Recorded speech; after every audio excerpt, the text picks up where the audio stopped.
आणि एवढं बहुमत मिळाल्यानंतर सुद्धा राजभवनावरती जायच्या ऐवजी लोक शेतात का जातात, अमावस्येचा मुहूर्त का घेतात, अजूनही दावा का केला जात नाही, हा महत्वाचा प्रश्न आहे. म्हणजे यांची थोडक्यामध्ये यातनं मानसिकता कळते.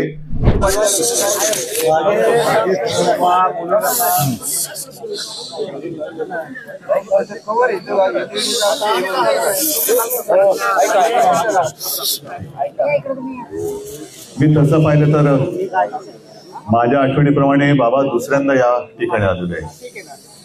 पहिल्या कधी आलो तो आता लक्षात नाही, पण आजची भेट ही आयुष्यभर लक्षात राहील. आणि आपल्याला तर मी प्रथम भेटतोय.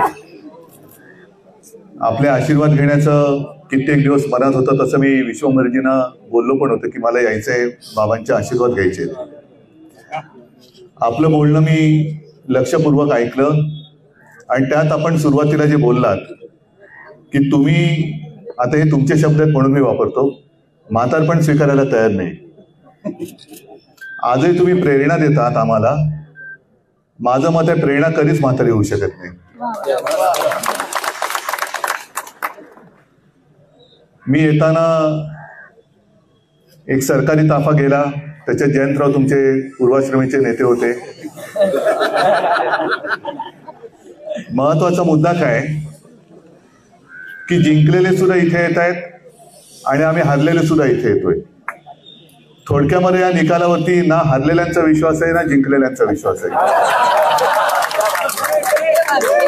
जिंकले ते विचार करतात त्यांना धक्का, आपण जिंकलो कसा, आणि आम्ही हरलो, आम्हाला धक्का बसला, आम्ही हरलो कसा. याचं कारण स्पष्ट आहे की जे आता आमच्याकडनं आपण वधून घेतलं की सत्यमेव जयते, आता सत्तामेव जयते सुरू झालेलं आहे आणि त्याच्या विरोधात आपण उभे राहिलेलो आहोत. ठीक आहे, आत्ताची सुरुवात आहे. या एवढ्याशा आंदोलनाने काय होणार असं जर कोणाला वाटत असेल तर वणवा पेटवायला एक ठिणगी फक्त कारणीभूत असते. ती ठिणगी आज पडलेली आहे. पैशाचा अमाप वापर झाला हे आपल्याही कानावरती आलं. आमच्यापैकी काहींनी, म्हणजे सगळ्यांनी तो व्हिडिओ तर बघितलाच विनोद तावडेंचा, योजनांचा भरपूर पडणारा पाऊस पाहिला. थोडक्यात काय केलं या सरकारने, योजनांचा अनेस्टेशिया देऊन आपलं सत्तेचं ऑपरेशन पूर्ण केलं.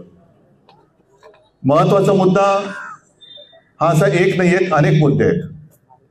त्यातला ईव्हीएम हा एक महत्वाचा मुद्दा आहेच. आणि म्हणून मी मगाचा जो उल्लेख केला की जिंकलेले सुद्धा हरल्यासारखे येतात आणि हरलेले सुद्धा जिंकल्यासारखे इथे येत आहेत, याला एक कारण नक्कीच ईव्हीएम आहे. एक साधा प्रश्न माझा असा आहे, जयंतराव आपण तो मुद्दा घ्यायला पाहिजे. आपण आरटीआयच्या माध्यमातून इतर कोणतीही माहिती मागवू शकतो, पण बाबा आज आपला जो तुम्ही आठवण करून दिली, अगदी सुरुवातीला 1-2 वेळा मी तसं मतदान केलं बॅलेट पेपरवरती. लोकशाहीमध्ये माझं मत कुठे जाते हे मला शेवटपर्यंत कळण्याचा अधिकार तुम्ही आज माझा काढून घेतलाय. मग कोणीतरी म्हणेल की तिकडे तुम्हाला ती रिसीट दिसत नाही का? रिसीट दिसते, बरोबर आहे. मग ती रिसीट दिसल्यानंतर किंवा काय त्याला म्हणायचं व्हीव्हीपॅटवरची, ती दिसल्यानंतर जेव्हा आम्ही पुन्हा फेर मतमोजणीची मागणी करतो तेव्हा ती मोजली का नाही जात? मग व्हीव्हीपॅटवरची जी निशाणी आहे किंवा त्या ज्या काय रिसीट येतात त्या सुद्धा तुम्ही मोजा ना.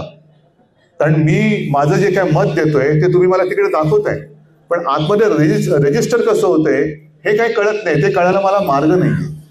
आणि त्या यांचे पती यजमान निर्मला सीतारामन यांनी एक अत्यंत सोप्या भाषेमध्ये सांगितलं, परकला प्रभाकर, की त्यांनी सांगितलं की जी काही 76 लाख जवळपास मतं ही शेवटच्या तासात वाढली, सरासरी काढली, कारण ते मोठे गणितज्ञ आहेत.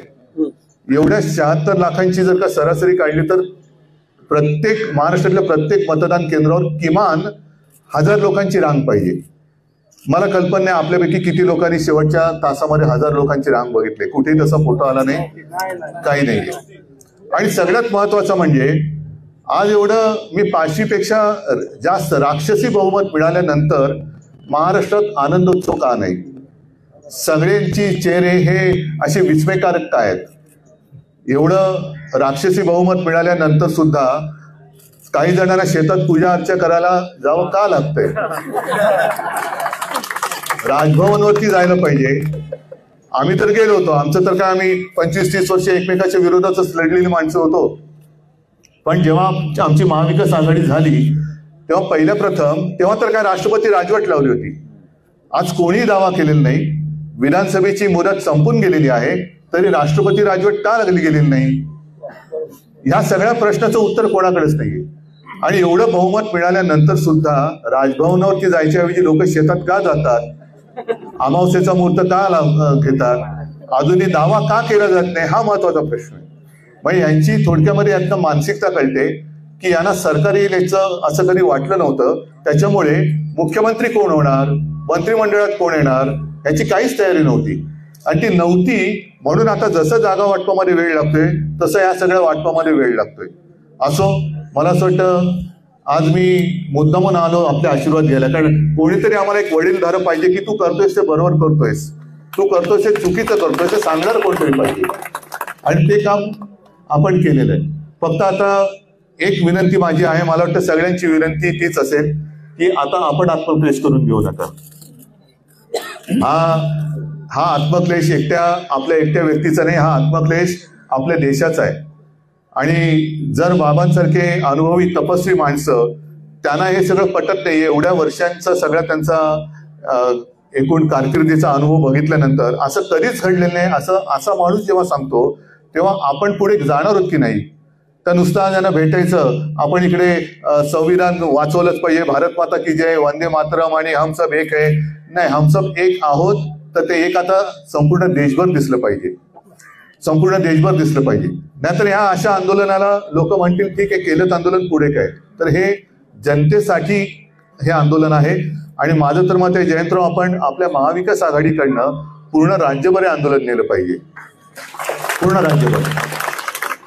बघू ना किती लोकांना ज्यांना वाटते की नाही मी मत दिलेलं आहे, बरोबर दिलेलं आहे, ते येणार नाहीत. पण ज्यांना वाटते की नाही काहीतरी गडबड झाले ते आपल्यासोबत येतील.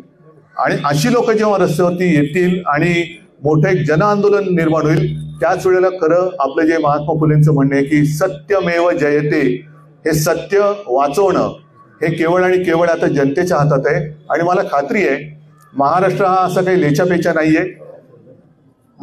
नाहीये, तो शूरांचा, वीरांचा, साधू संतांचा सगळ्यांचा आहे. आपल्यासारख्या क्रांतिकारकांनी सुद्धा त्याच्यामध्ये भाग घेतला, आपल्यासारख्या समाज सुधारकांनी भाग घेतलेला त्याच्यामध्ये. तर असा हा महाराष्ट्र देशाला दिशा दाखवण्यासाठी पुढे आल्याशिवाय राहणार नाही, हा मला विश्वास आहे. आणि याच्यासाठी शिवसेना म्हणून जे काही करायचं ते आम्ही करूच.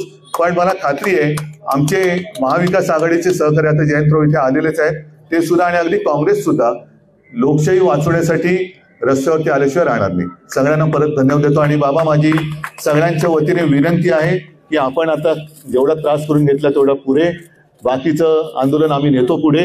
तुम्ही आता कृपा करा आणि जास्त त्रास करून घेऊ नका, मी मनापासून विनंती करतोय. आणि मला असं वाटतं विनंतीपेक्षा मी हट्ट करतोय, आपल्याकडे हट्ट करतो. आणि कृपा करून आपण आता